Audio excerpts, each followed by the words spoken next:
so that could be easily not to remember this one. And of course, people like be courteous, no, to your teacher, to your classmate, no, and turn off your microphone in the enter presentation, so could not be distract, no, as well as you, no, during the meeting. So I'll be presenting our window for this afternoon, the lesson 3. So right now, can you see the presentation, the clinical assessment and diagnosis?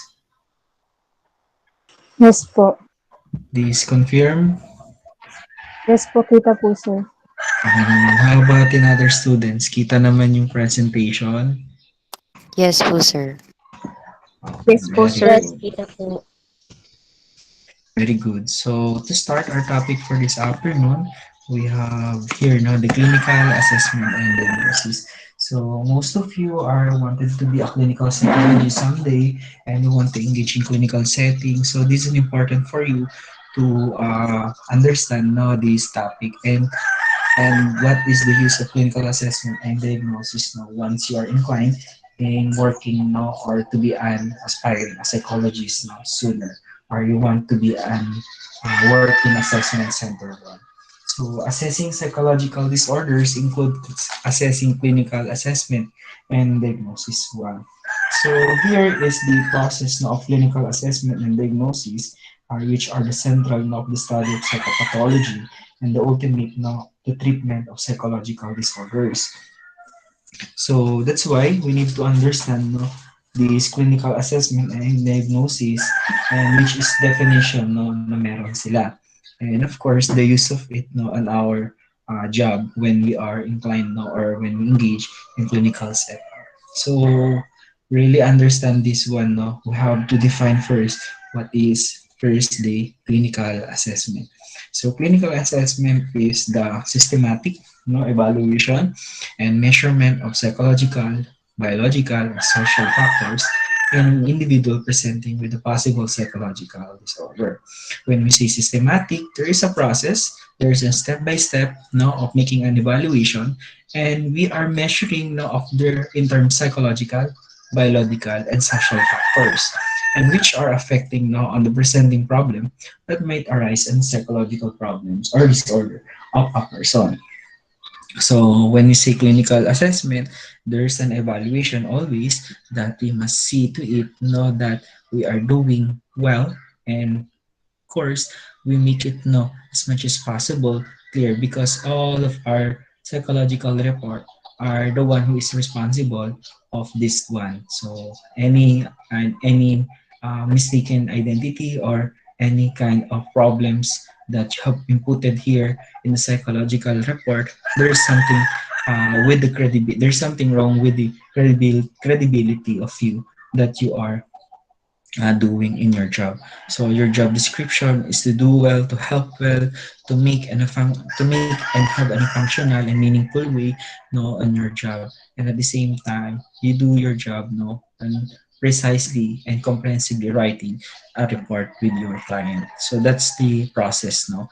And you as a clinical clinic na engage. So we have diagnosis, the process of determining whether the particular problem afflicting the individual meets all the criteria of the psychological disorder as set forth in the fifth edition of the DSM-5. Well, definitely, diagnosis is talking about is determining whether you meet the necessary criteria to be diagnosed to such disorder. So we have at least no for several disorder to be met for six manifestation or six evaluations or other problems no that shows on you that you might be seen no as your diagnosis to be considered as the one who are suffering from this such psychological disorder. And moreover, psychological disorder no are properly done by using making up and a proper assessment, doing this clinical assessment. So without proper doing a psychological assessment, there is something wrong with your diagnosis because you are only relying on your observation. You must be use clinical assessment to further understand the background of the information of your client, and at the same time, through the use of batteries of tests, you will be understand better the current situation of your client that who is suffering from such disorder one na meron tayo as he manifests the behavior at the same time. So this is the verification, and at the same time this is the way of how we handle no the uh, understanding of the psychological disorder. So next is here are some of the key concept in doing assessment. So in the near year you, so yung third year ninyo, yung psychological assessment will be of course will be take no as your part of your subject in curriculum, and at the same time assessment is part of the course of abnormal psychology and the psychology no course. So the key concept are here no that is being described, the reliability, iterator, and test. But before we proceed on that, the key concept is the process of clinical assessment in the psychopathology has been no, become linked to a funnel one. So, ibig sabihin, it really no, uh, goes through a process and with a filtration at the same time. The funnel that you are going to that you're going to experience is papasok ka sa pinakailalim until no you go further into the experience of na-try mo lahat at nadaanan lahat ng mga test na meron tayo through using process of clinical assessment, no. So until you get the best no and get the solution, and after you gathered all the broad range of information from it no, you'll be now concentrating to the areas of the most relevant problem of this person. So we have here no concepts to know about the key no concepts in assessment. So the first one is the reliability, which is the degree to a measurement is consistent. So meaning so consistency when you consult with a doctor, so you consult your problem, your symptoms no, these are some of these are some of the symptoms that I encounter. So you probably no notice that when we say reliability or using reliability, all of your three doctors that you have consulted have the same idea or have the same result in assessing you of what is being bothered on you or what is the illness that you are suffering to. So therefore, there is a consistent no of talking about your problems with regards to your presenting problems. So next is the inter-rater reliability, which meaning no is the consistency of the scores between different raters.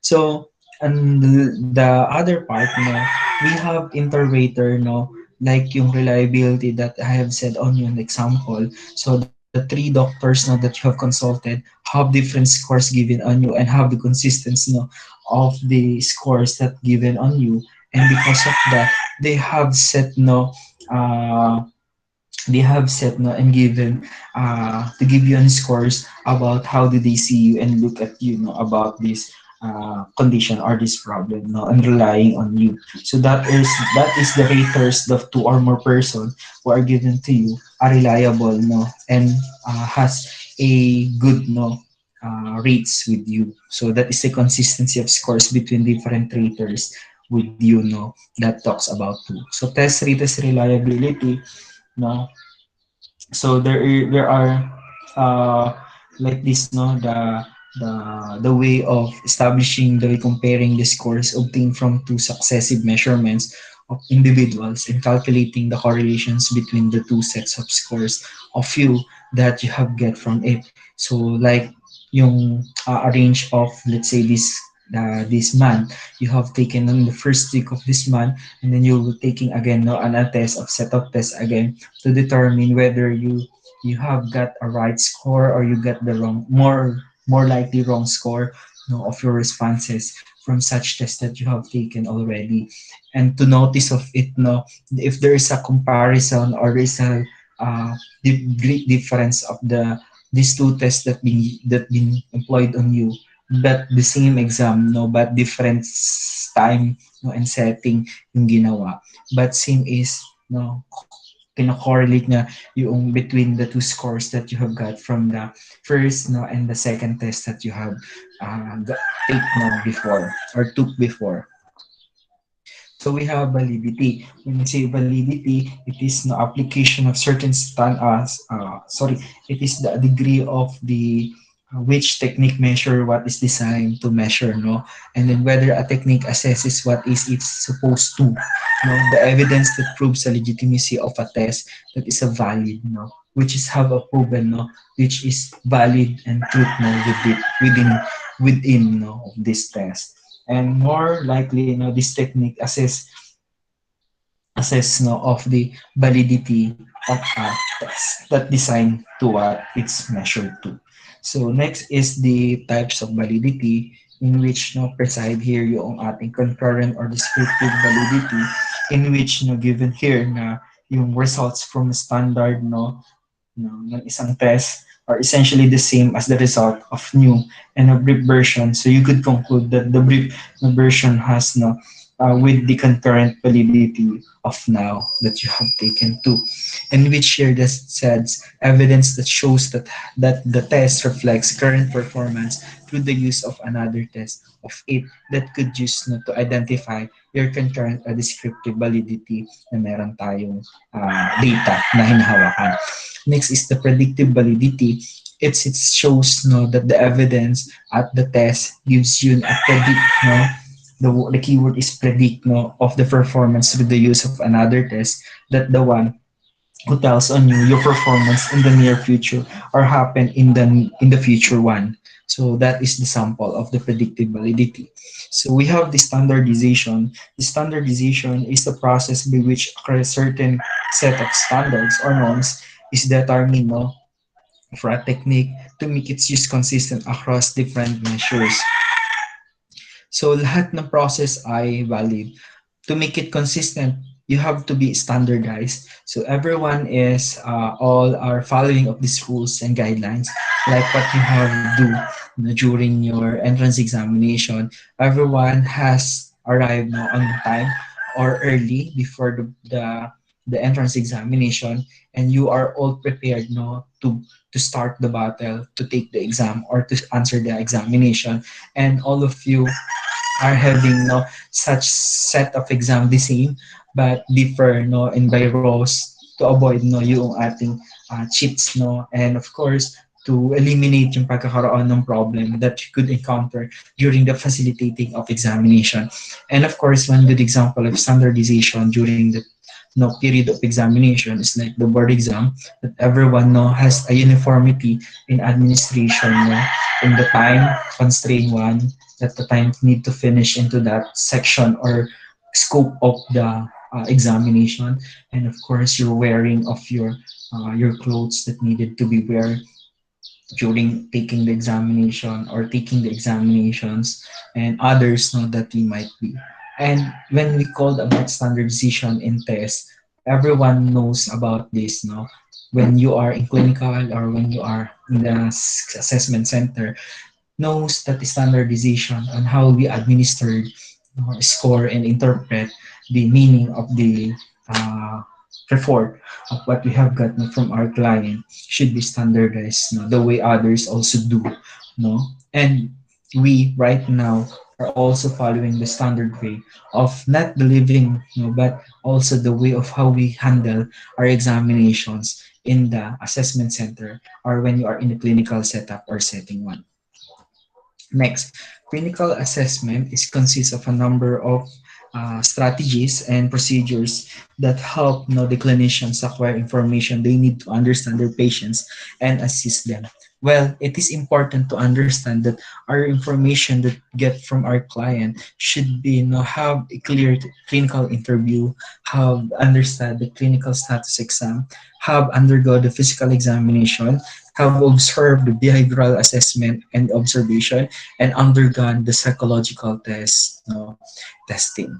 So these are some of the important matters that could be used to understand better our client. So number one, we have the clinical interview, which the core of most clinical work and used by psychologists and other practitioners and the mental health professionals. And of course, through using of clinical interview, we gathers informations a lot, wide array of information from them, and then from the past, behavior or whether it's present one that manifest on their attitudes and their emotions as well as to react, as to respond. And we get no, a detailed history from them that individuals have presented on us with the problem. And we will conclude later that information that we gather from them to later on to come up with a individual upbringing information about him or her. So next is the clinical interview that sorry. So we have here the clinical interview of the RPM, or in short, na yung suffix name for your once you obtain the licensure examination for psychometration or you passed it, so you will be able to use it the RPM. So the suffix no are under of the RA 10029, like also in the psychologies that the law that regulates us no on our professions. So once you obtain this, you are authorized to do any of the following activities. So number one, you can administer and scoring objective personality tests and structured personality tests. So what is inside the scoring of objective tests? Well, in the objective test, it's all about of the test that only no can be answerable by yung ating having the right and the correct answer one. So yun yung may mga like yung IQ test, yung ating tinatawag ng mga objective type of test ng mga OSAT. So sila yung mga po pwede natin makita ang reference on that one. So through scoring of that one, we can be able to objectively put the scores on them no to deliver well our report no to this client. Administering it's somehow it is way of our standardization of way of giving how the test taker will answer the examination. For example, you get set of time, you bring on them the way of the materials that needed to. So you also administer this na person or this exam to this person or to this client in a well and ventilated place, which no there's no such uh, extraneous variables that maybe also affect the person when take the examination. So excluding of his type of psychological test or testing in the person or the RPM are the projective tests and other higher level forms of psychological tests. These fall under the level C. So level A and V are the only parts or types that we can administer as an RPM or you as in a practitioners of the assessment center. So excluding projective tests and other higher level of form psychological tests are maybe in the form of yung TAT, yung house three person, yung draw a person. So these are some of the projective tests that need no further knowledge and of course further skill that must be that needed not to become a competent psychologist to do or to deliver your job well in your client.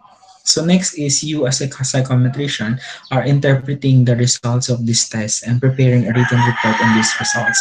You are the one who is responsible to interpret the results of your objective test na-obtain mo from your client, and that's the time you're going to prepare for a written report on these results of, or rather based on the results, what you have concluded and what you have get from it from the responses of the objective test na meron tayo. From that, you as a psychometrician are supervised from a psychologist, then your psychologist will be the one who supervise on you, will affix the signature as to give the supervision from this assessment center na meron tayo. So next is the conducting preparatory intake interview of clients for psychological intervention. We as psychometrician or future psychometrician are also doing this like of job that need to prepare an intake interview for our client to such intervention or sessions that we may also be used or maybe apply on him or her sa kanya. So yun yung mga possible some works that we may be encounter or experience when we engage in assessment center or when we are into clinical setup or setting one. So we have mental status exam, no? So when we say mental status exam, This involves the systematic observation of individuals' behavior. So it can be structured and detailed way of giving information. It covers no, the five categories that must be take note of it no when we have dealing with our clients no when looking at them no the appearance, the behavior, the thought processes, mood and affect, intellectual functioning, and sensorium. To start with the mental status exam, we have first the appearance and behavior.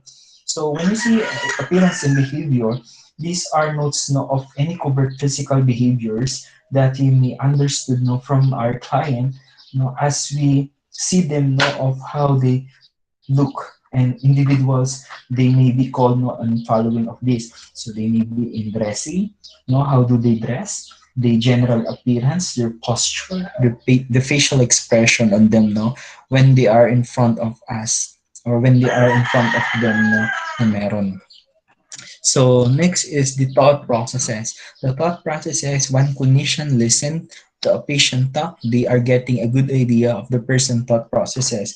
Meaning to say, they can follow on what you are asking for, and they can have the idea for what are you talking of. That would great no have a sense no of directions what you are discussing to. And if the thought processes are maybe in the form of quickly or slow, they may be flow of speech no or staggered one. The continuity of speech are clear and they have no uh, a clear no and a clear speech pattern or maybe a loose no or associations no of their pattern of speech that you get no into that through that thought processes part.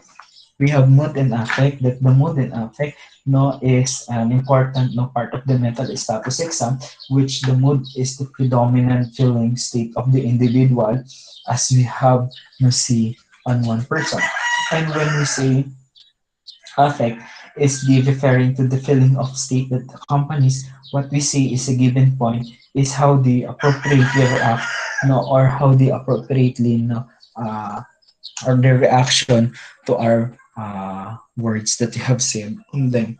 So it could be no in appropriate or inappropriate way.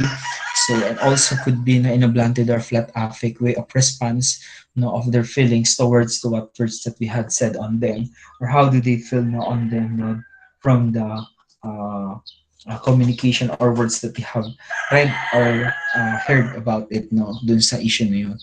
So let's have move. We have the number four, intellectual functioning, which no clinicians make a rough estimate others' intellectual functioning just by talking to them. So a rough estimate that is noticeable if a deviates no, from normal, concluding the person is above or below average no, intelligence one that they have two. So that's how the effects no, of the intellectual functioning of an individual and talking with them and make them know with the use of abstraction and use of metaphors with conversation na gagawin natin with our client. Next is the sensorium. So the sensorium no term is refers to our general awareness of surroundings. So it talks about the oriented times three in which refer to a person, place, and time. Like what these no have here in the sensorium. So where he or she is, so that is the place. What is it the time is? The time referring for? Does an individual know what the date is? Also the time and setting, and the person who they are know right now. Next is the psychology, psychologists and other mental health professionals. When we say psychologists and other mental professionals, those are persons dealing with mental health professions that mostly works in the improving of the mental health issue or mental health situations that we have too. So these among professionals are trained with extensively methods that put patients at ease and facilitate communication, including non-threatening ways of seeking information and appropriate listening skills. So therefore, once they are trained, they are know how to respond and how to react with their clients, and of course how to do their job well. And like what they have here, appropriate listening skills, they are equipped not to have an empathic listening to heard all the problems of their clients, and what are those problems no come from their clients, or should be handled no appropriately, or should be handled no wisely. Otherwise, they may encounter problem no in their person and professional once they absorb it no, and technically it would be no a cause no of let's say non looking out of our boundaries no, at somehow meron din yung issue na yun no when we don't when we tend to forget no, our boundaries or limitation from our client. So including non-threatening ways of seeking information, do not force your client. You know how to ask information about them. You can please them no. You have the art of questioning the way how you how will you get no, the information properly and formally with them without using force. And that one is patience no methods put no at ease and facilitate communication, how we deal them no, and how to relate with them, and of course a relation from them no, to build with them na meron tayo. Next is information provided by patients to them is protected by laws or privileged communication or confidentiality in the most states that we have. Well, technically, our confidentiality is really covered by law, and it protects us from any danger. Of course, no, an information is very sensitive and should be treated confidential and should be kept away from any danger. No, and at the same time, should be stored in a proper place no and have a lack or nobody can access this no information from your storage facility no that you have stored this information. So confidentiality talks about the sensitiveness of the information that inside of it that the client and the psychotherapist no only knows this information, but there are some cases that we could give no as some exemption or would be an excuses now for this because it needs for some danger or we need to expose it or we need to inform others because of some of the imminent danger or some of the third party who calls for legal actions naman. But this not mean that it would be no exploit information from the public, but rather no it will give also confidentiality, but only the person who are asking of this will be the one also responsible on the data that you have get from it no or the data that they have get from you, so that you are not no longer accountable but still you have to secure the confidentiality of this information coming from you to protect your client from harmful effect no in the soon part. So as like what I said, there is an exemption or excuses na pwede nating makita in the case-to-case basis one. So like here, no, like in the rule no of occurs when the clinicians or judge, because of the patient's conditions, no, some harm or danger, either patient, someone else is eminent one. So these are some of the cases that may be an exemptions no, that could be given no, for us to divulge the information and the confidentiality are being break. But then again, no, we do not tend to break the confidentiality because we want it to lang. But of course, we want to help them and to avoid no, them from the problem no, that is arising. That also would help them not to solve their problem. No, okay, so we have at the outset no, an initial interview. The therapist should inform the patients of the confidential nature of the conversation and the conditions under which that confidence will not hold.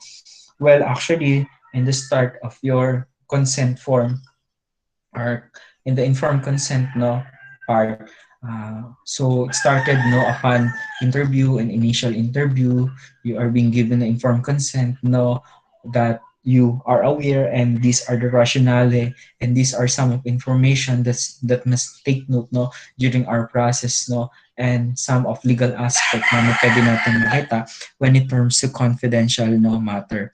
So these are some no that dapat must take note of us and understood and explain well to our client. And of course, with their affixed na signature, they are the one no are accepting of it and they are aware of it. So you as counselor or a psychologist or other mental health professionals do it no such one are must observe no in terms of confidentiality or the informed consent one, no, of your client. So semi-structured interview, uh, we have structured interview, semi-structured interview. So in the structured interview that we have directly pointing out the questions, and you must answer it in the manner of they're straightforward also, no. And while the semi-structured clinical interviews, no, these are made of course the questions or set of questions that are carefully phrased, designed to what team you are asking for to your client. And this test na elicit useful no information in a consistent manner so that clinicians can be sure they inquired in about the most important aspect of particular disorder. Or one advantage of this semi-structured interview is they can be uh, identify and explore more other information from their client because it's an ano not like the structured interview that open-ended. This is an open-ended question, no, na type of question. So that's why it is useful not some way. So physical examination, as like other na doctors, as like other tests that we have, physical examination is undergoing some physical examination that are carefully no done through no with several process no like yung mga like yung mga when we visit no in a clinic no or na hospital, then we undergo physical examinations and such no that we have in the hospital setting. So what do we have more is the uh, physical examinations no are called given no by a physical examination na meron tayo. So behavioral assessment is the mental status exam on the one way to begin to sample how people think, no, feel and behave no the same way. So and how this action no be contribute or explain their problems. And when we say behavioral assessment, no, it's an also takes a process of one step further of thoughts and feelings and behavior on a specific situation. And of course, this is no an maybe an appropriate no on an interview with terms of assessing individuals who are not old enough or skilled enough or report their problems in our experience. So by that we can then uh, project no the information from those person who can not speak no well for such reporting behavior, but through behavioral assessment they can get no an information or appropriate information from it. Then it is usually focused on the here and now no of assessment or assessing one's individual current dispositions in life. We have the ABC observations, no? The antecedent, behavior, and the consequences, no? When we say ABC observation, no, it is assessment usually focused on the here and now also that also clinicians use, no, and usually directed to immediate no, behavior, no, and what is being happened and afterwards know that they have experienced too. So we have here now the information of the observational assessment that focus on the antecedents, behavior, and consequences no na meron tayo. So we have first here the situation of his mother asking him to put his glass in the sink. So that is the antecedent, which are the situations being happen or being uh, the scenario right now, and while the behavior is that the boy is throwing the glass and showing the behavior and how is enacted or being act no. And the three is the mother's lack of response, in which the consequence no of his behavior that he do no, from the behavior showed by his child.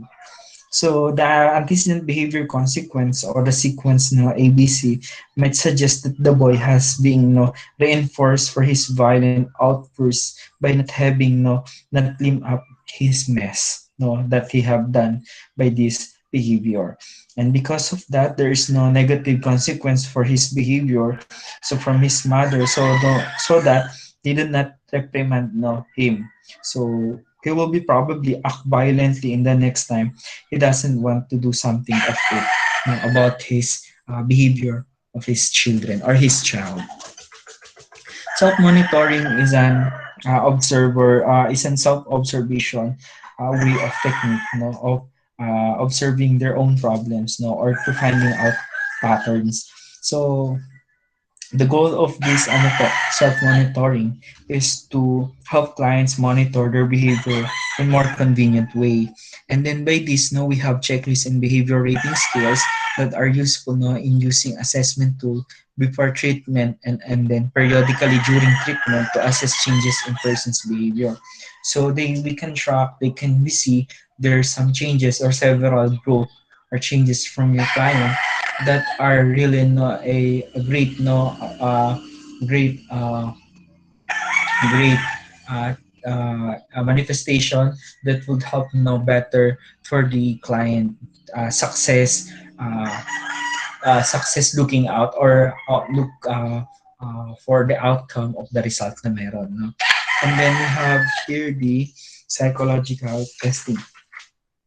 Psychological testing is inside of the umbrella term of the psychological assessment. When we do psychological assessment, it's a big, no, it's a wide array of the information or big way of doing assessment to our client, because psychological assessment done through many process of an assessment, no, like non-test or test, doing observation, getting the intake interviewing.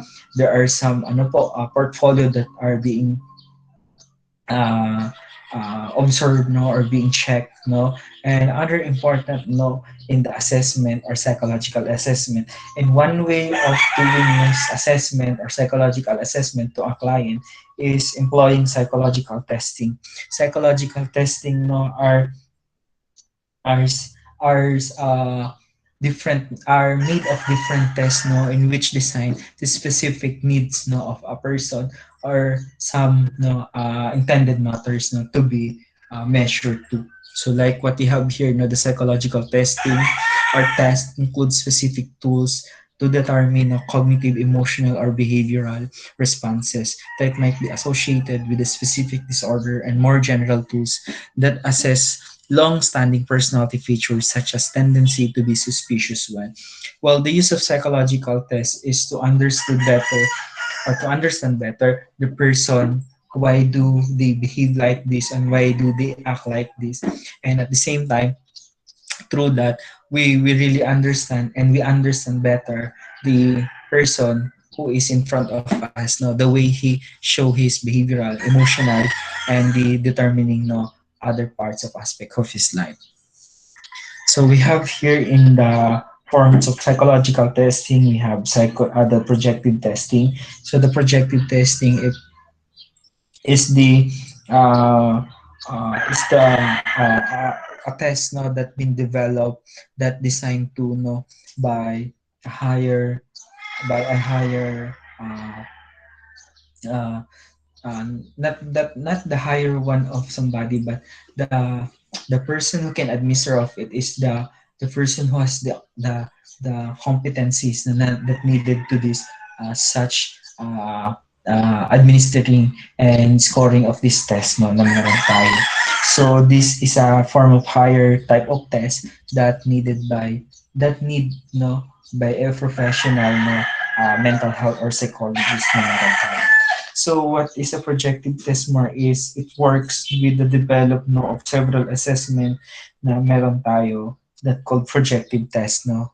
And this is include, no, a variety of methods in which ambiguous stimuli are the responses are they get, no, from it. So like the Rorschach, the thematic, the SAC sentences completion test are only, no, the ambiguous stimuli are what comes from in their mind, no, or what comes first in their mind are the one who will be the answer to their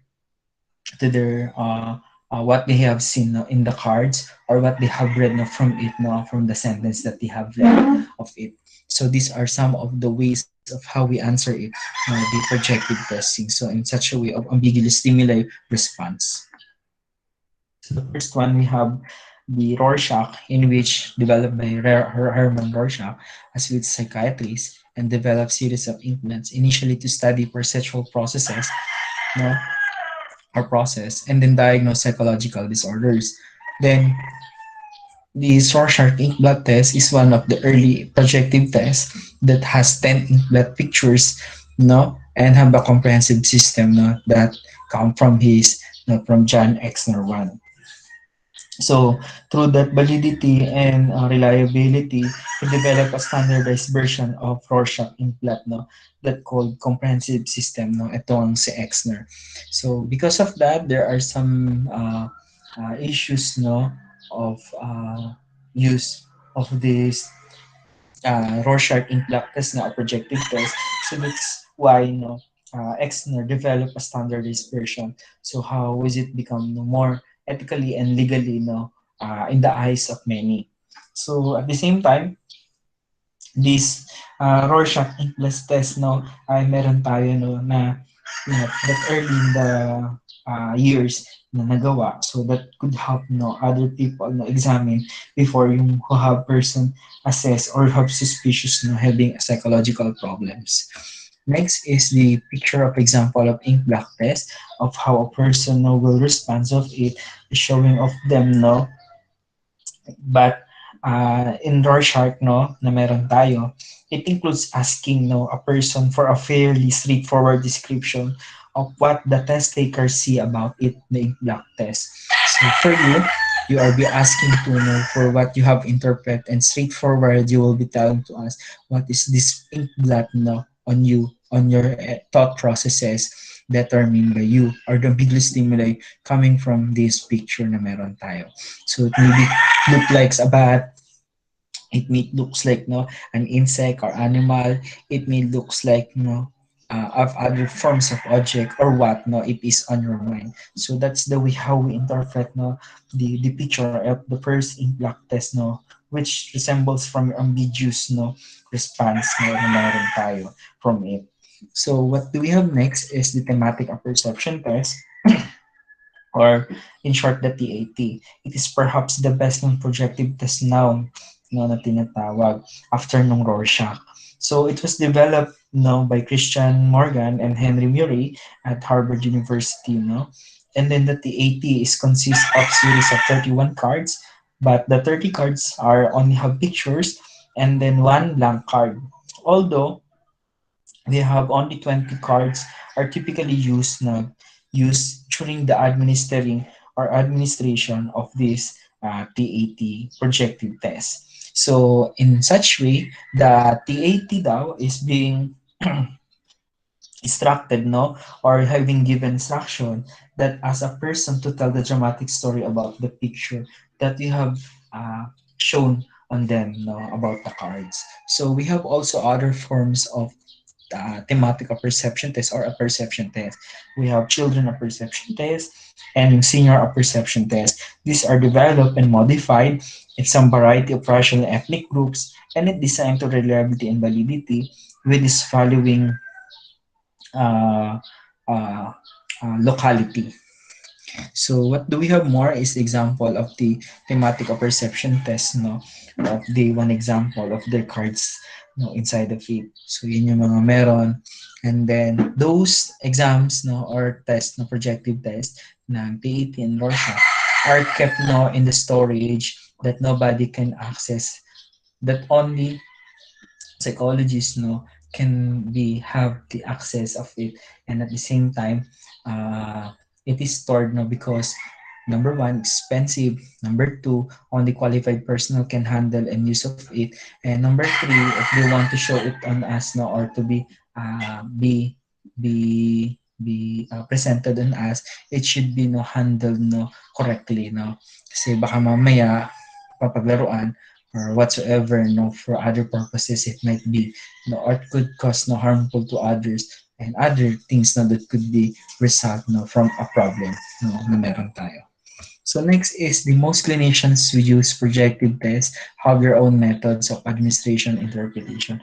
Well, actually, you need to further understand well the how to administer the projective techniques of projective testing, because one, you have to learn about it, the nature, the description, and the use of it, and this potential use because some of researchers have suggest and you must aware of some limitations that the use of this projective testing one na meron tayo. And you as clinicians have your own methods from what you have learned from your professors in the PhD or in your master's degree. That's why you know how to handle, and because you have the subject of projective one testing and projective two testing. And by the way, as of my professor mentioned on us in the counseling process, and when you are dealing with a projective technique test, and when you are aspiring to become a clinical psychologist or counseling psychologist, you must be knowledgeable and have the skills on how to write the interpretations that not less than 20 yung ating pages, to be secure that our client are comprehensively given a report and the administration are differ from one another because of the way of the skills and knowledge that they had got or get from the training from the local and international training po. So that are some of the clarification that must be clear and must be showed this on this part. So like what we have here in some awareness of the research that suggests. So like that one or inclined of that one. We have personality inventories, which is the MMPI, which is the self-report questionnaires that which assess personal traits by asking respondents to identify description that apply to. That number one is the MMPI that originally it is 550 items, but right now it is no a 560 plus of the items that responses na meron tayo. And this one may be answered from true or false one. And then of course this called as one of the most extensive research assessment instrument in psychology, for it is have many scales and have characteristics that measures too. So next is the intelligence testing. Intelligence testing is have own history of how is it being developed.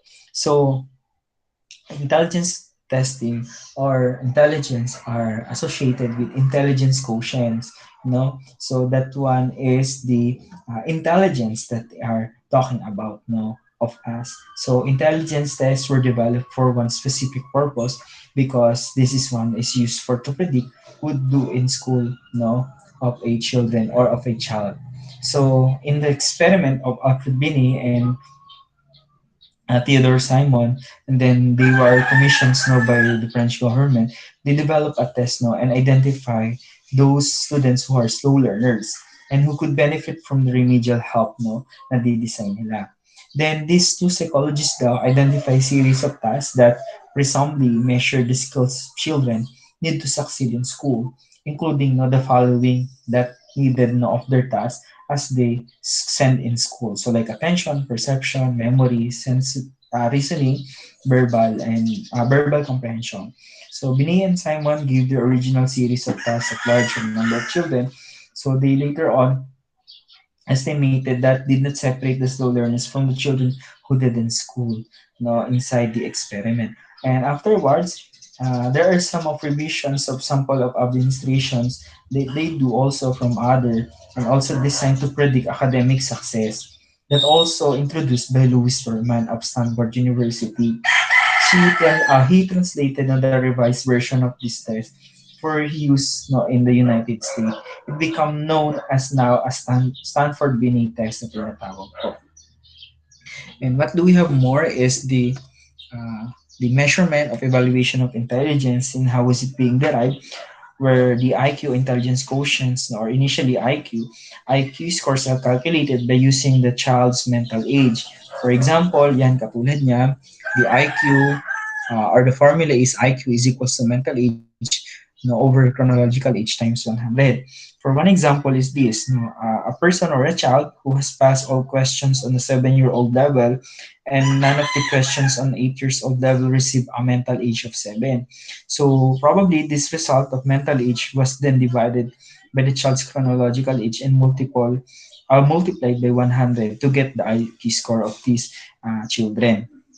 So kung ano lumabas doon, that will be the result of the IQ na hinahanap natin of a person. So to move on, we have here the questions that does a lower than average IQ score mean a person is not intelligent? At some cases, in conducting psychology or conducting intelligence tests, at first, not to answer it, that is not necessarily because meron daw numerous no or reasons for a low score. Like for example, yung ating IQ test is administered in English and that is the person native language. So like as Filipinos, although we do understand, but somehow some English words that are not familiar to us or have a deepened meaning or have a big word or these are the big words no na hindi natin known or familiar with us. So that's why the results will be affected no of this test. Next is the neuropsychosocial, the psychological testing.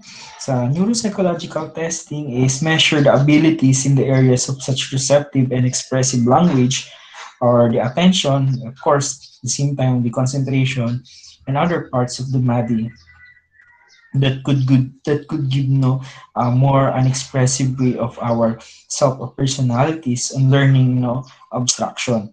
So uh, here we have the assessment of brain of the functioning task of individuals performance on behavioral one. So there is a tactile, the Halsted and Bender bond. So neuropsychological testings, it tests if there's a problem or brain organic problem with our brain.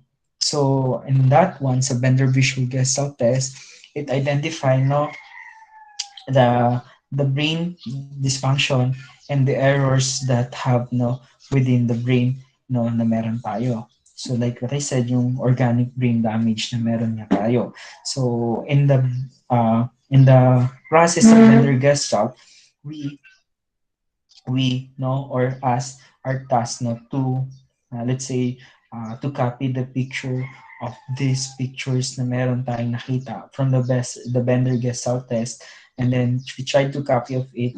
Most of them are geometrical shapes.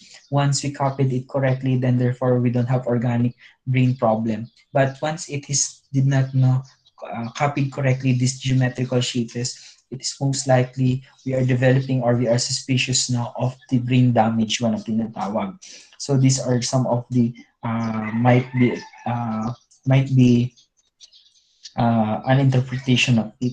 So these errors on the test are compared with test results na meron tayo na could be na the possible uh, uh, description or the possible interpretation of it. So the next is the Luria, and Luria Nebraska at saka yung ating Halstad is also uh, give some test of organic or brain problem or damage that allow more to precise determinations of the locations of our brain problem or brain damage. So this battery of tests assess the variety of skills in adolescents and adults at the same time. So sa tactile performance test naman, requires na yung kanyang test taker to place a wooden blocks in a form board while blindfolded. Thus, testing learning and memory skills are being tested on him. So we have here the false positive and false negative of studies that also raise the issue of it. So in any assessment strategy, all of them are being presented or maybe manifest now. Like what do we have right now in the COVID-19 response and COVID-19 issue? We have already heard of it from our government, the false positive and the false negative one, that they use the term. So the false positive and the false negative has also uh, a use of a big picture of it dito sa ating nangyayari. Like in the type 1 error and the type 2 error 1. So like yung false positive, sabi dito ng doctor, you are pregnant. Though there is no symptoms, there is no manifestation that you are pregnant, but you are being diagnosed by your doctor that you are pregnant. So that's an impossible to be a pregnant for those for you don't have no any symptoms no that you have felt about it no that you are pregnant. And type 2 error, false negative, you are being diagnosed that you are not pregnant, though you are still pregnant, no, you are pregnant or going pregnant, no, and your doctor no then don't tell you that you are still no not a pregnant one, though you experience some manifestation and experience of the development no that you are pregnant too. Next is the neuroimaging pictures of the brain. So it gives no an accurate pictures of the structure and functions of the brain. In short, to picture out the brain structures. So we have two categories. We have one and two, or the second. So the first category is includes procedure examining structure of the brain, the size, the various parts, whether there are any damage. So ibig sabihin, there is a checking only, while the second is the procedures that examine actual functioning of the brain by mapping blood flow and other metabolic activity, in which the process are are average or they are well functioning inside of it, or there are some technical that they encounter inside of it no yung problem no in the metabolic activity inside the brain. Images of the brain structure, they may use no x-ray. So so by multiple no exposure of x-ray of our brain, so from different angles, so they will may get no different perspective, and they will may get no of course some ano rin din po, sabi natin yung too much of using or being exposed of x-ray, they may lead to some of problems or problematic issues no. So that's why once no, or twice as much as possible we expose from it no. So from the images brain structure one, so we may use now the advanced technology of computerized axial tomography, no, and then takes 15 minutes, like the CT scan, no, particularly no, for locating brain tumors, injuries, no, and other structural. For those no are concerning to their needs about the mental or the image brain structure one. Image of brain structure may be used through MRI, more expensive, but it only takes 10 minutes no procedure, and excite the brain also tissue, altering the protons in the hydrogen atoms. Then people who have claustrophobic are not advised not to use tolerate to use the MRI one, because in the MRI procedure you are being inserted into one funnel, then going into that one, medyo close. So that's why a person who have claustrophobic don't want not to like that places or that like setting or setup. So what do we have next is the diagnosing psychological disorder. So we have here some important term that we must understood no in studying the abnormal psychology, or an our part of the clinical assessment and diagnosis. So diagnosing psychological disorder is here is the geographic strategy in which describe as determine what is unique no what an individual's personality or cultural background or circumstances about it. And when we say nomothetic strategy, it must be able to determine the general class problem of which the present problem is belong to, no, strategy. So taxonomy, classification of entities. So nosology naman is it's a form of the taxonomic system to psychological or medical phenomena that describe no the psychological and the medical condition. And it falls no yung nomenclature, which is the particular psychological disorder are into that part. So if it is covered into the mood disorder, but this is no considered as psychological and medical disorder. We have kasi yung ICD, International Classification of Disease. So we have the ICD from the European. That's why yung medical are also part of it. So not only psychological, but the DSM-5 is focused on the psychological. But also yung ICD are used no for determining psychological and medical terms also. We have the classical and dimensional approach. No, when you say dimensional, in which note that the variety of cognitions, moods, and behaviors with which the patient presents the quantified on a scale of it. So we have here also the classical, which the clinician would know the cause of the disorder of the search problem. No, one the psychopathology. So we have caution about labeling and stigma. So when we label a person no, about his problem or psychological, we must be well educated for us to understand better na yung kanyang situation. And we tend to properly and use no correctly itong mga term na yon. Firm must be able to educate no, about their problems. So like yung moron imbecile idiots no longer used no as a term as to describe the person who have low level of intellectual functioning or high level of intellectual or quotients no, na meron siya. Mental retardation is not longer used, no, it is replaced by intellectual disability no, na meron tayo. No? So these are some of the terms that we may use. Yung mild, moderate, severe, and profound are the one are used no, in identifying the average level of the IQ na meron tayo. So that will be the end of the first part of our discussion. Now, stop sharing another window for our next topic, which is the substance use disorder. So, can you see now the new presentation?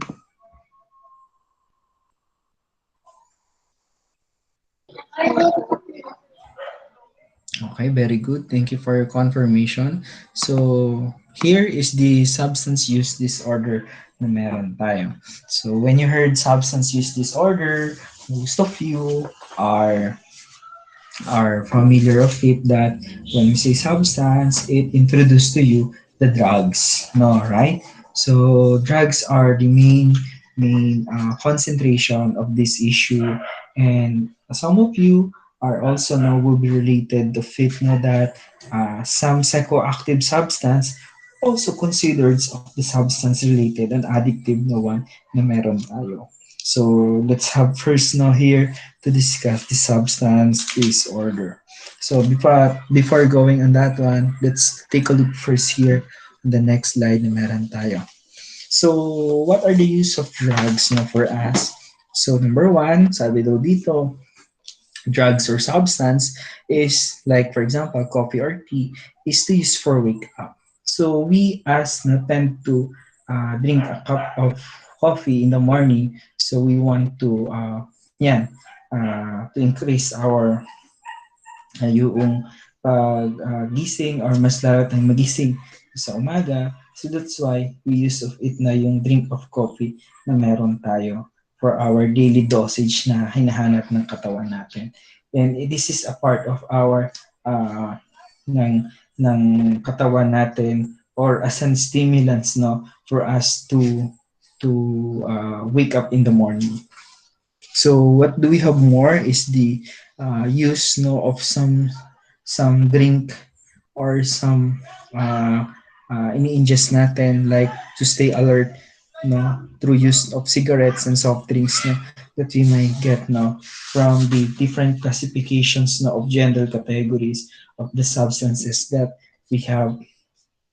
So nicotine is also a stimulant no, that we have that can also elevate our mood. So yun yung mga pwede natin makita. It also get from it no, na meron tayo. So alcohol are used also to relax, no, for us to relieve from pain. And of course, we tend to forget our problems so when we drunk, no. But too much of using of it, no, yung drunkenness natin will result no, to our problems no, that tinatawag nating substance intoxication 1.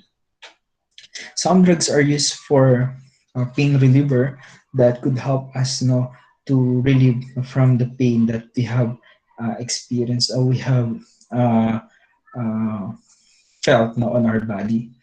So we have here the DSM-4TR that before it is described as substance abuse and substance dependent, but since it is proposed no, and during the DSM-5 proposal, no, or right now it's being used na in DSM-5, yung substance use disorder. So we have here no to understand the levels of involvement of the substance that we have. So each drugs no is described and has a unique no effects. There are similarities in the ways na they are used no and how people who abuse them are treated then at the same time.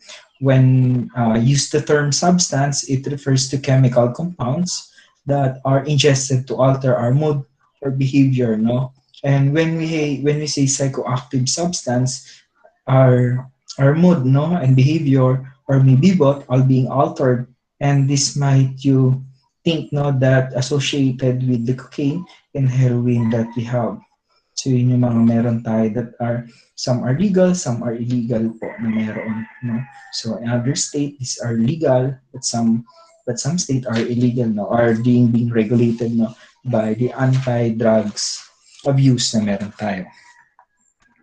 So we have here no yung addiction na word that are best no na gusto nating makita in using of it. Well, actually, the word addiction is being eliminated, is not being used anymore because it is described no are more harsh no and negative impact to a person who is no suffered from substance abuse disorder. So to make it formal and to make it more uh, relative din sa context, they use no yung ating substance abuse disorder. So, a severe use of substance use will be some likely are having six or more symptoms na tinatawag natin because it have the severity. So, for those who are experience of 2 to 3 symptoms, they have experienced mild, no? If they have experienced 4 to 5, they might experience no yung moderate. But 5 to 6 or 6 above, they might experience yung severe severity of the substance disorder. So addiction is too much of using or severe substance use disorder, meaning to say you are have a longer period of time that being induced and using no of substance use, and you are characterized of having more symptoms like the tolerance and withdrawal. Then because of too much of exposing from substance, you are experiencing tolerance and withdrawal. So when you say tolerance, there is a larger doses of substance that needed for desired effect. So let's say, or take an example for us, yung coffee na lang or a cup of coffee. So for every day or every in the morning, we drink no a cup of coffee, no, one, isa lang yan sa umaga. But then again, we need our body no to more it to stimulant no, or to fire start again our day because parang we still parang looking and lacking pa rin. So that's why we need to magtimpla ulit no or to mix no yung coffee dun sa hot water and we drink of it again no. Then the larger the doses of substance we needed no the desired is the tolerance that needed to have not to have a great effect of it. So yun yung ginagawa natin. Ibig sabihin, we are not in the moderate but we are in too much of using of it. While yung withdrawal naman is taking away our negative physical and psychological effects no of ourselves in the physical no or even the emotional aspect. So there are some cravings, there are some part of whereas no our body no are adapting and have some physiological reactions of the withdrawal of our substance that we induced before that right now we try to avoid it and we take it away to our body. So we have major substance use disorder. But before you proceed of this one of major substance disorder or use of alcohol use disorder, we have first to look the substance use disorder. So when we define substance use disorder, it is by how much ba yung kanyang substance na ingest no sa kanya. So this is the substance disrupt no your education setting, your job, your relationship with other, and they put it in your physical danger situation like you are driving when you are drunk no na meron tayo. So it is an also a suggestion of evidence na pwede tayong makita no, in some related studies. So, through the use of alcohol na meron tayo, ayan, yung ating paggamit niyan, yung alcohol, ay sabi din dito, pwedeng magkaroon ng some manifestation or some of the criteria that you might be experienced. So like in number one, alcohol is often taken in larger amounts or over longer period that was intended. No, so like what I said now from the tolerance, that's like what an example of it. There is a persistent desire for successful efforts to cut down or control alcohol use.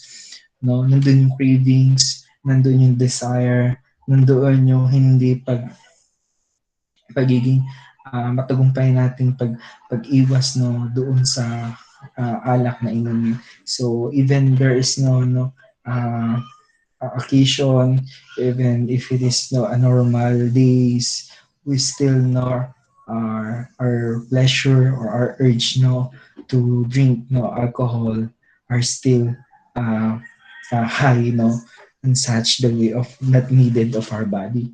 So that's are the important thing that must be remembered of it. So we have here the effects of abrupt withdrawal, alcohol use, and heavy user, like people who have experienced a traumatic way of withdrawal with alcohol, feeling of anxious, feeling of depressed. There is a sign of weak.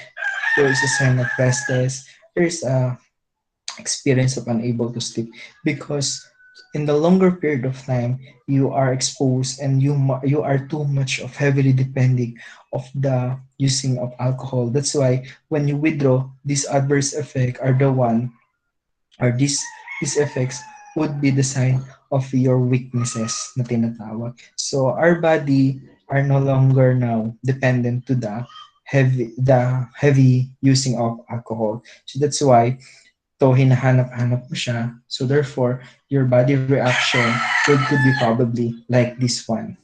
So poly drugs abuse or what we call poly, that's why involve many using of the drugs or multiple drugs.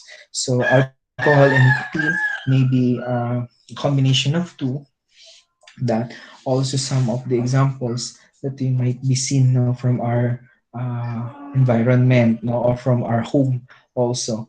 And there's a report of 80 to 85% of people who use alcohol are smokers at the same time. So yes, it's a combination of the two when you drink and at the same time you use alcohol or you use nicotine or you smoke no. And then we have the prevalence and cost and alcohol and dependent no, of use. We have alcohol use is frequent among college age. So that time it's time of exploration. Many of the teenagers are engaged no, of some party. They are maybe explore and reflect to themselves and look on the other people and maybe an influence of other peer group. No? So that's why we engage on them. So, medyo ano pa sila diyan, on the trial, medyo on the exploration, and at the same time, they wanted to see themselves no on drinking alcohol nga. So more men than women have problems with alcohol. It is true that mostly that engage with alcohol and smoke no are men than women. But right now there's increased number of women who have no engaged in using alcohol and at the same time smoke them. So maybe it's an orientation from the family that the culture of the Filipino right now are it's normal to see the child or the children that see their adult no or their younger siblings or relatives no are in front of them are are using alcohol and smoke no. And there is a binge no or heavy use of drinking and are lowest among Asian Americans one na meron tayo.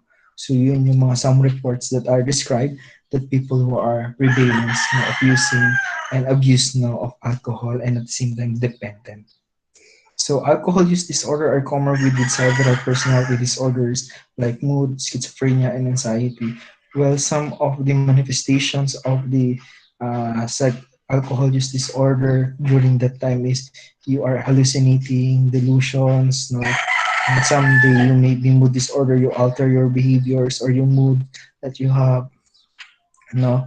And then you feel anxiety when you drunk of and you do not control yourselves, no?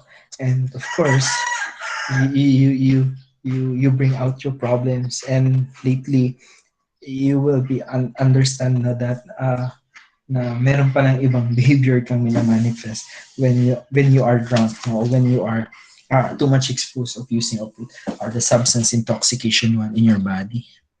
So this is a flow or a chart of the short-term effects of alcohol, of how is it, uh, uh, process in our body. So number one, we have alcohol, the alcohol that we saw this that we swallowed, no, or we intake from the some bottle, no, na kung ano man yung alcohol na yan that you have buy. So like here, no, it goes through the our stomach, no, that where our small amounts are absorbed, and from of it travels to our small intestine. So it began not to easily absorb into bloodstream of our body and circulatory, that the alcohol throughout the body is contracts with the major organs including the heart and our liver, no. And this one, no, some of alcohol goes to the lungs and vaporized and exhaled, no, later on. So we have also yung beta analyzer one, the test is that measure the level of intoxication for those who have engaged, no, of too much of using of alcohol, and for those who are test, no, because they engage, no, some trouble like yung what happened, no, from the HPG who are driving, no, who are driving, no, na lasing sila, and it is broken down to our metabolized into carbon dioxide and water enzymes throughout that. So it will be the the end, no, doon sa process na yon. And our body response will be depends on the volume of the substance or the alcohol that we intake in our body. So that will be the end of our discussion for this day, and I'll be stop sharing, going to the main home screen. The floor is now open for your questions and clarification or for some adds up, for our topic for this afternoon. So the floor is now open na. And now you may now begin for questions po. You may turn on your microphone, or you may chat your questions in our chat box.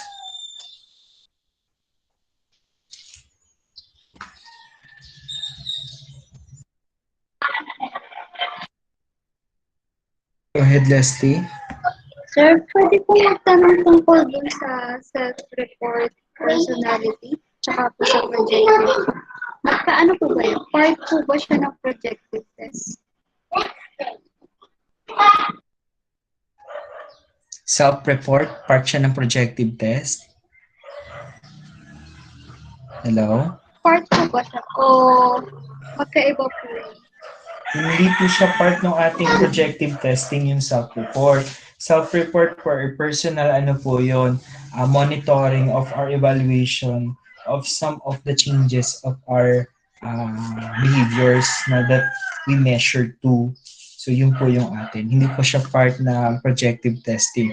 Projective testing ay solely used, no, like yung diniscuss ko kanina ng mga projective test that includes yung Rorschach, yung TAT, yung SAC sentences, that what comes first in your mind, that will be your response to the questions like, ako si, ang nanay ko ay. So you will be most likely to respond on that questions. Pero yung tinatanong mo, it's not part of our projective test na ginagawa.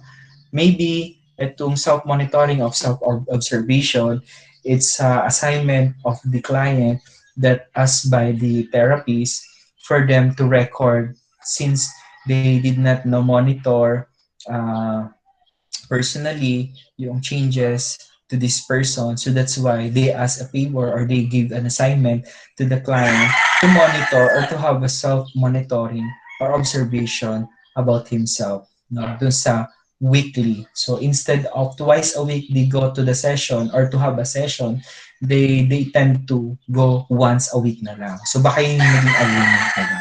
But for your question, it is not included with our projective testing yung self-observation or yung self-monitoring one.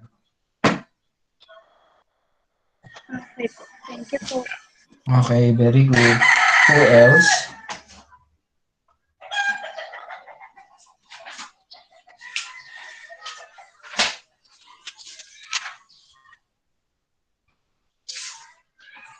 Who else in the class who want to ask or who want to add more ideas or any intellectual aspect na pwede natin ma-share from our classmate that you have also learned from other learnings na nag-advance reading or naghanap ng other information.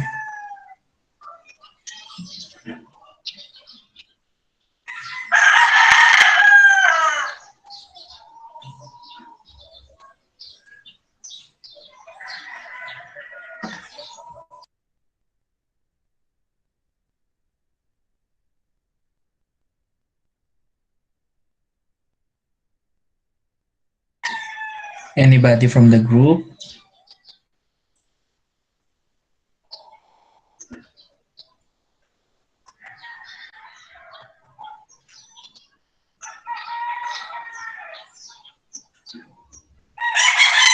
Sir?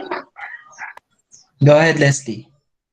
Sir, addiction na po ba pag inaanto ko na po sa coffee?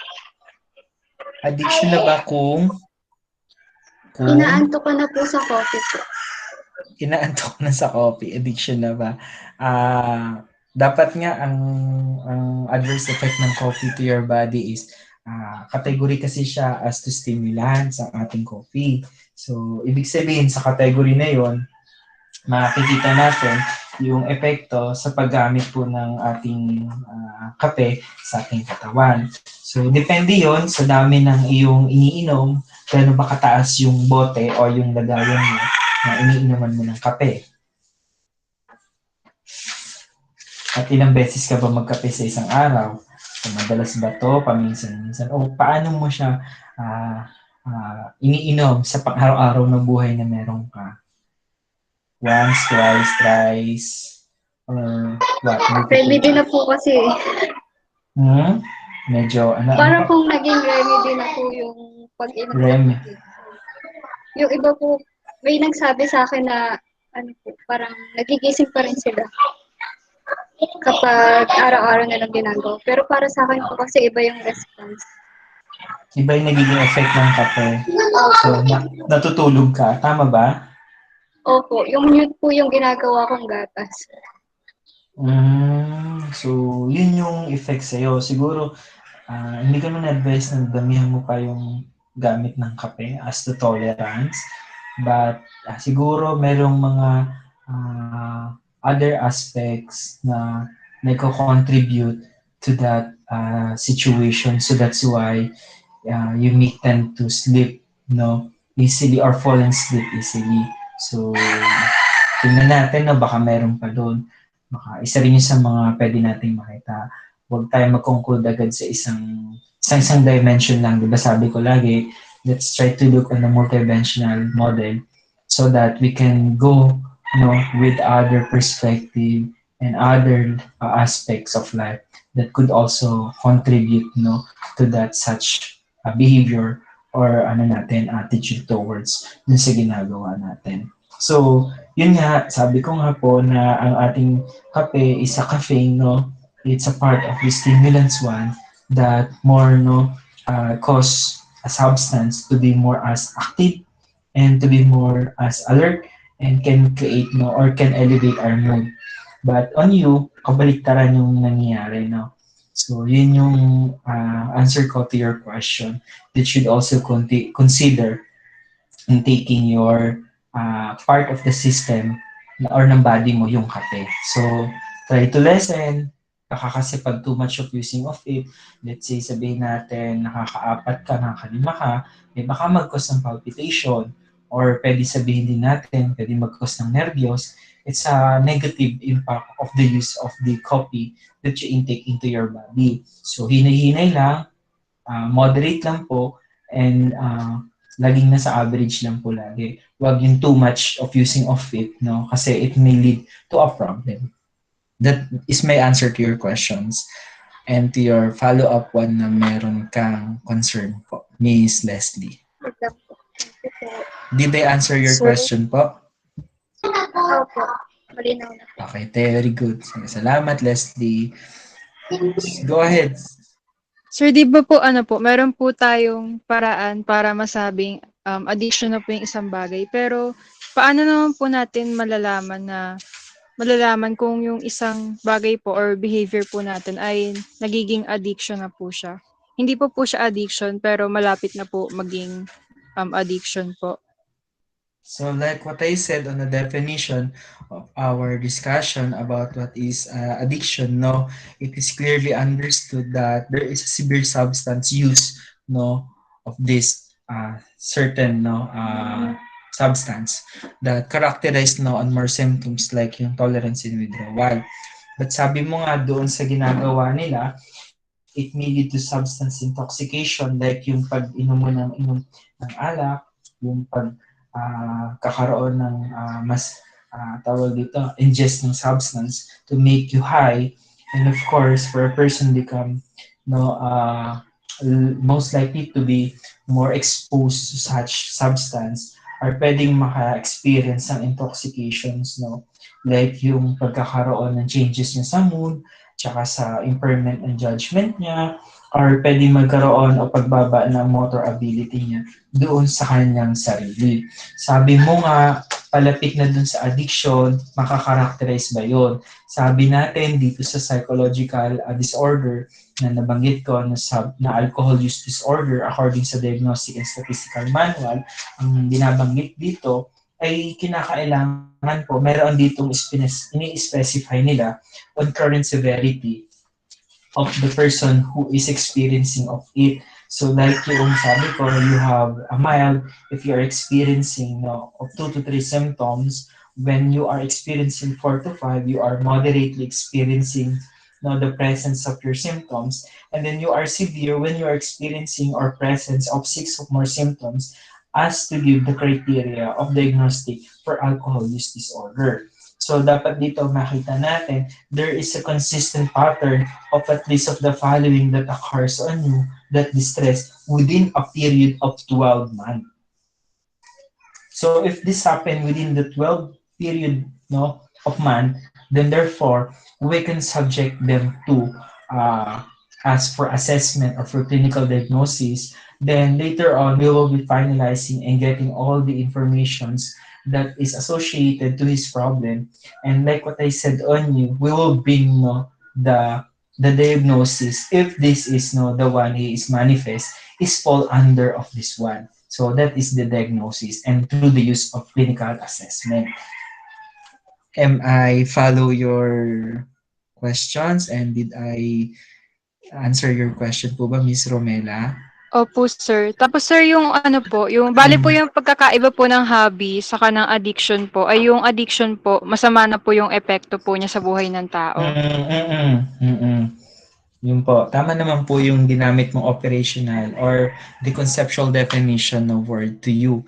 Sabi ko nga, yung addiction of too much exposing and using of it, yung hobby natin, ginagawa natin siya malimit, pero yung malimit na yon, meron tayong somehow of our part na pwede nating magkaroon tayo ng resistance to use or to take this one.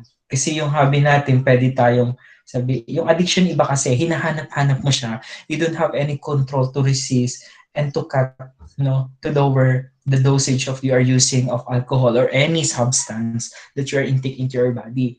That your hobby is still can be cut and can be resist to your desire, which is pleasurable. Tama po ba? And once it is cutted, then therefore you manage this type of behavior that is na pleasure mo and your tawag dito yung behavior sa cravings na yon. Sorry for medyo may delay lang po. Sorry. Anyway, did I answer your question po, Miss Romela? Opo, sir. Thank you po. Salamat po. Sir, bali po yung mannerism tsaka po yung addiction, pwede po silang magkaparehas. Hello po, yung mannerism. And addiction po. Kasi po, di ba yung... Anong Kasi klaseng po yung sa- mannerism? Anong klaseng Yung mannerism kunwari- yan? Ha? Yung kaibigan, yung tita ko po, parang naging mannerism niya na araw-araw or any hour niyang ginagawang pag-inom yung alcohol. So, pleasurable po yung pagiging. Kasi ang mannerism kasi it's a part of our body system that we cannot be taken away. And pag sinabing part of the body or part of the system of our body, parang alarm clock na natin siya, which is our characterize our personality. No, dala-dala na natin siya. This is our attitude, this is our behavior at the same time. No, yung mannerism na yon. Kasi yung the way we act, that is the manner how we describe on us, right? So, these mga manner na yon are characterized na pwedeng mga unconsciously, mode of regular actions mo, but hindi po siya addiction as the way we associated to this. So, maybe you arrive in the wrong words that you use for mannerism doon sa behavior na laging pag-inom nung sinasabi mong tao. So, kung sino man yon, so yun yung nagiging So, hindi analyzation po ko. siya makukure.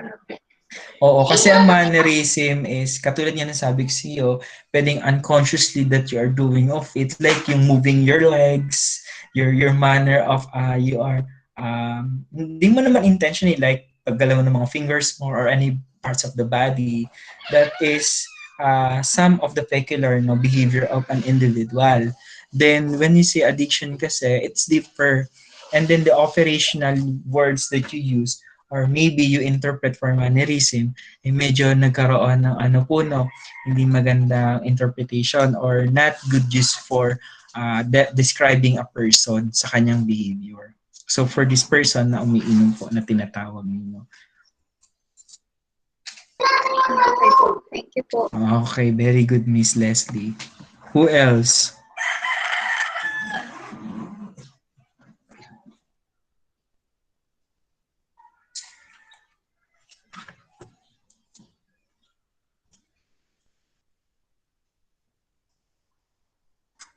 Anything? Concern? Questions? Ayan, to go back with Miss Romela, nag-search ako, wala akong nakita. I'm sorry. I did not see any results that I searched on internet. But I will try to search again. Do you have any keywords about the syphilis and the penicillin one? If I'm going back to search this issue or to search this concern that you have last time na brought out mo dito. Tama ba? Ikaw ba yung Miss Romela? Opo, sir. Pero hindi na rin po ako nakapag-research about them. Ayun. So, wala naman akong na-visit na. So, yun lang. Gusto ko lang follow up din sa'yo. No? Anyway, thank you for always attending my class and becoming active dito sa klase ko. So, I hope you learn and other also learn. And it's already 5:50. If you have concern, you may still chat or you may still open your microphone to tell it to us or to me. But if nothing, then we may stop or we may end our call or meeting for this afternoon. What do you think? Sir, Okay. yung sa exam po sa midterm, may balita na po. Ayun, 'di ba? We come up with the in your own convenience since na-agree naman natin last time and yan nga gagawin natin siya not later than first week of May or maybe early on the last week of the April month. So yun yung pwede nating gawin.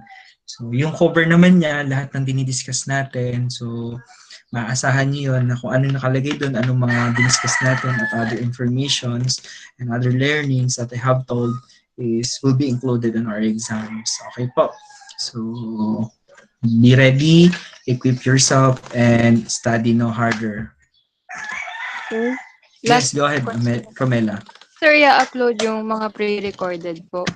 Ayun, about our pre-recorded materials, as of now, I am trying to download it. And yun nga, I just want to inform you all na gusto ko rin i-download and after all, i-upload on our Google Classroom. But since yung internet is my problem and hindi ko kayang i-upload siya because medyo mahaba. So medyo ano natin din yon, problem din yun na na-encounter technically. But I make a solution or I make no other way, like yung pag-post na lang ng link. Baka yung pag-post ko naman ng link kasi baka mamaya, let's say si student naghingi ng access. So in-access niya yon, humingi ng permission, baka that time offline ako, hindi ako makapag-assist to give them permission. So baka yun yung mga some limitations din natin na pwede kong ma-encounter or pwede nyo ma-encounter when I post the link doon sa Google Classroom. Pero I make sure po na dito sa week na to, siguro di matatapos din week na to, ipopost ko na po yung meeting natin, last 2 meeting, and then ito nga yung first meeting for this week at saka yung susunod na meeting po. So I'm sorry for delays. Yan po, Ms. Romela. I hope you understand and also others understand it. Yes po, sir. Naiintindihan po namin. Okay po. Salamat. Okay. So, sige. We can now end, but before that, let us pray first. The Father, the Son, the Holy Spirit. Amen. Glory be to the Father, and to the Son, to the Holy Spirit, as it was the beginning, is now, and never shall be, world without end. Amen. The Father, the Son, Holy Spirit. Amen. Happy eating to your supper. Ingat po. God bless you. Kita po tayong muli. Maraming salamat po. Thank you po, sir. Thank you po, sir. Salamat po.